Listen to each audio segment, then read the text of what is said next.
Hello everyone, my name is Anirudha Gupta, and in this video we will learn how we can use the Edge driver test for .NET Core. For creating a project, what you need to do, you need to type web driver and you will see web driver test for the Edge.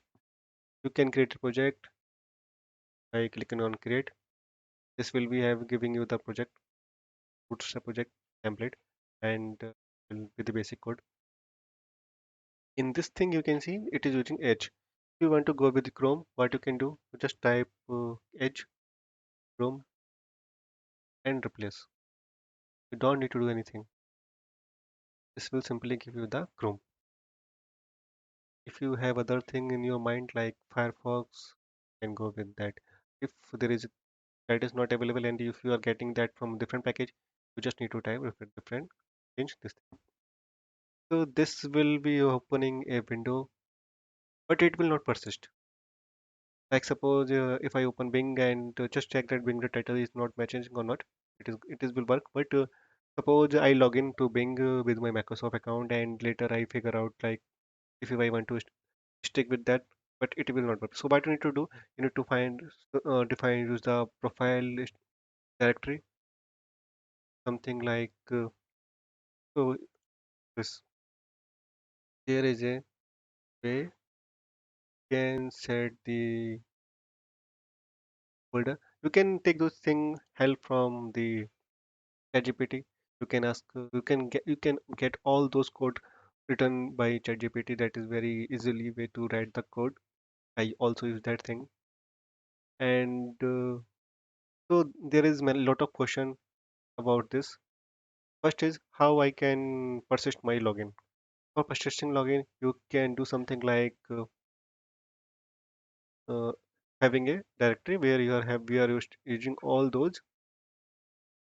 I mean, whenever you define a directory, profile directory, all those things like croc actions and whatever you have st- done, it will be used there, and you can see a lot of folder there in that folder that you have created.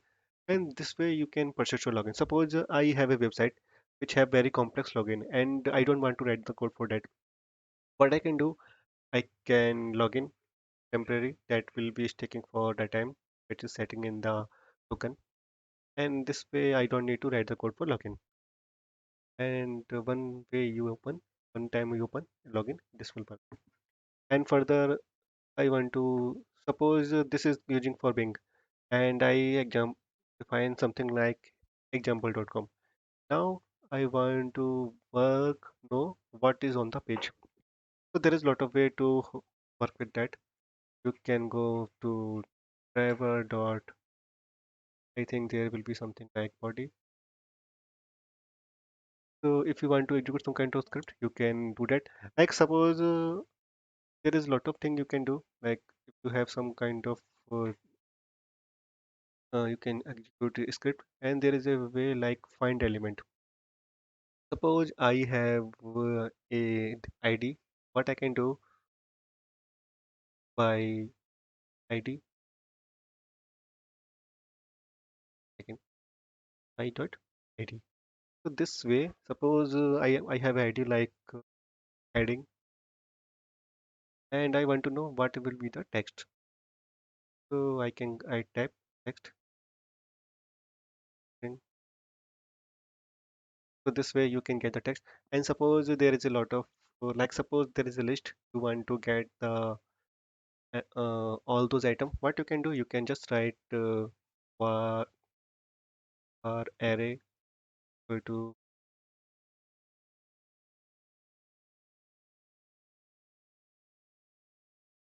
items. Remember this thing that now we can't use this. We can use this, but we need to write this to elements. So this will be giving us array like CSS selector. So this way I'm getting all the elements with that. If you have something in your mind like using selector, what you can do, okay, this is a CSS selector. And if you want to go with class name, the class name. So this way you will get all those things. And if you want to do some operation, and do with that, like generate the click, all those Selenium things that you can see in on internet, you can do here. And since it is a Selenium, you can easily translate your other people's code in C Sharp. Like suppose some of your team member are working in Java and some of them are working in Python. You don't need to worry about that. Just go to any website who can translate. And I think if you pass it to ChatGPT or any advanced tool, you can easily do that. If you want to do it yourself, there is nothing different in Java and C Sharp or the Selenium that is written in other languages like Python, Java, and any other. Because the logic is same, they have the same class name, and sometimes they have some different name because of the code like C Sharp and Java is little different. But most probably you will be having same thing like Chrome options, drivers, those kind of thing, and the method you are using will be the same. So with the very small changes, you will be able to get your Python script, JavaScript easily translate to the C Sharp. This is the good thing about Selenium. So behind the scene, you can see that it is also using Selenium.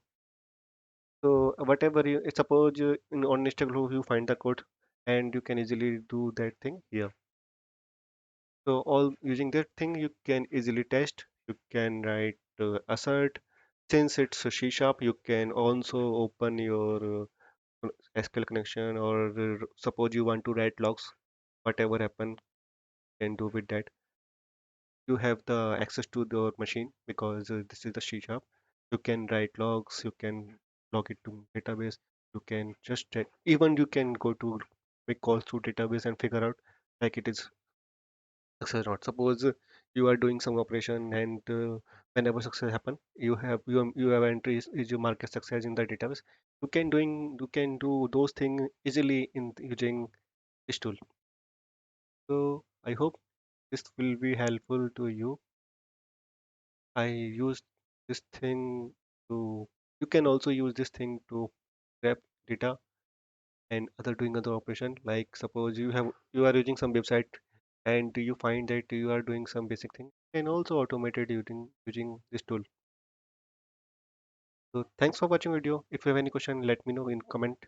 I will be try to my best to answer that. Thank you.